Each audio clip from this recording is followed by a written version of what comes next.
This stylish phone in my hand is the Realme 14 Pro Plus, and it aims to dominate the mid-range smartphone segment.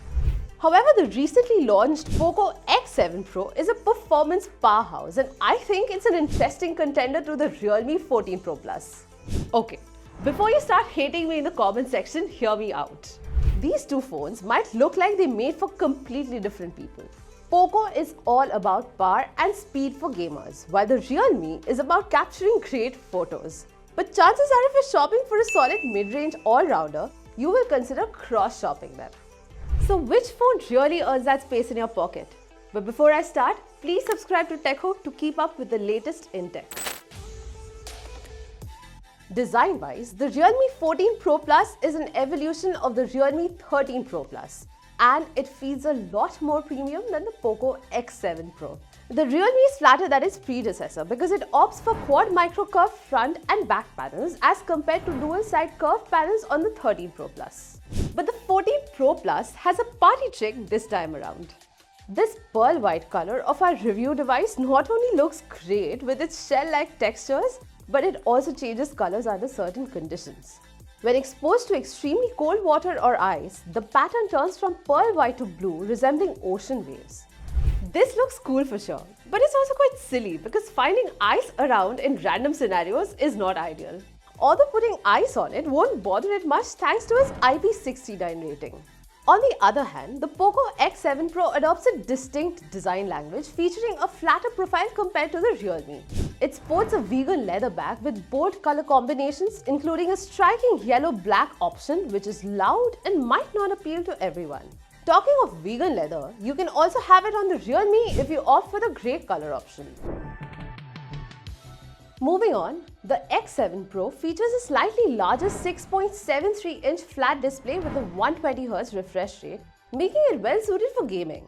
The panel is Widevine L1 certified and supports HDR10+, ensuring a good viewing experience.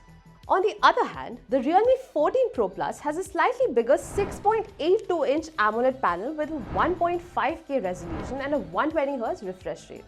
As mentioned before, this display is micro-curved on all sides. But more importantly, it has slimmer and symmetrical bezels which add to its premium feel. Both smartphones use Gorilla Glass 7i for display protection. The true highlight of the X7 Pro, however, is its Dimensity 8400 Ultra chip. This processor aims to bring flagship-level performance to the mid-range segment, and it kinda does. Benchmarking scores place it between the Snapdragon 8 Gen 2 and 8 Gen 3 in terms of raw power, a remarkable feat for its price point. On the other hand, the Snapdragon 7S Gen 3 on the Realme simply cannot keep up. While gaming, the X7 Pro is quite flawless. It showed smooth gameplay in titles like BGMI at 60 FPS, with support for 90 FPS expected to be added soon. The Poco even stays pretty cool while gaming.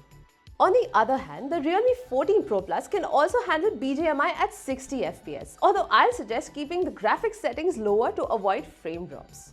But obviously, Poco can play demanding games like Genshin Impact pretty well thanks to the Power On tab, which is something that the Realme struggles with. Software-wise, you get Android 15 on both smartphones, but Realme definitely provides a better experience. Realme UI 6 has less bloatware and does not bombard you with spam notifications like Poco's HyperOS 2 does. On the other hand, AI features are much better baked into the Poco as compared to the Realme. Also, Poco offers faster UFS 4.0 storage on its 256GB version versus Realme's UFS 3.1, so it opens heavy games faster. Okay. Time to focus on the cameras, which would theoretically be the Realme 14 Pro Plus's strength. It features 3 rear sensors, a 50-megapixel main, a 50-megapixel 3x telephoto and an 8-megapixel ultra-wide. You would have also noticed that the Realme has 3 rear flashlights. These lights can be mixed and adjusted to create various color temperatures that fit with your skin tones. Consider it Realme's version of Vivo's Aura Light. On the other hand, the X7 Pro has 2 rear sensors, a 50-megapixel main and an 8MP ultra-wide. Comparing the main sensors, we see that in ample light, there's no real winner here.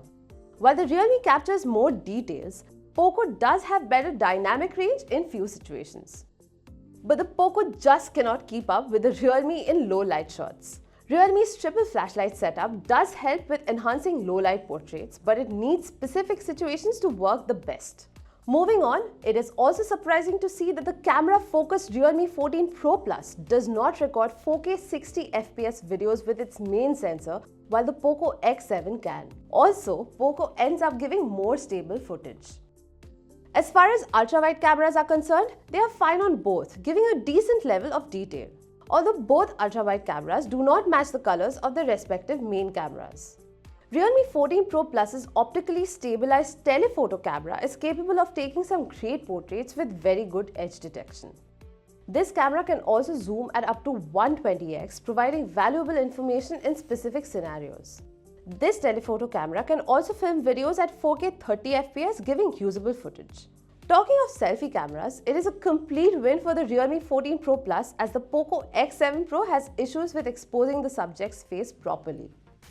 Alright, let's move beyond cameras now and talk about battery life, which is a strong point for the X7 Pro thanks to its large 6550 mAh battery utilizing silicon carbon tech. Users can expect around 8.5 to 9 hours of screen time with mixed to heavy usage. The phone also supports 90-watt fast charging, making topping up the battery quick and convenient. The Realme has a pretty big 6000 mAh battery, giving it a pretty strong 7.5 to 8 hours of screen time. Also, Realme features super quick 80-watt charging as well. But as I said, these numbers are of mixed use. If you play too much or record too many videos, your mileage will vary. It is a trend nowadays to judge a phone by its chipset. But if I had to pick one well-rounded smartphone for 30,000 rupees, I will gravitate towards the Realme 14 Pro Plus. It feels much better built, has superior cameras and a better software experience when compared to the X7 Pro. Sure, the Poco X7 Pro delivers class-leading performance and slightly better battery life. But the Realme 14 Pro Plus will still provide a more complete and satisfying overall experience for most users.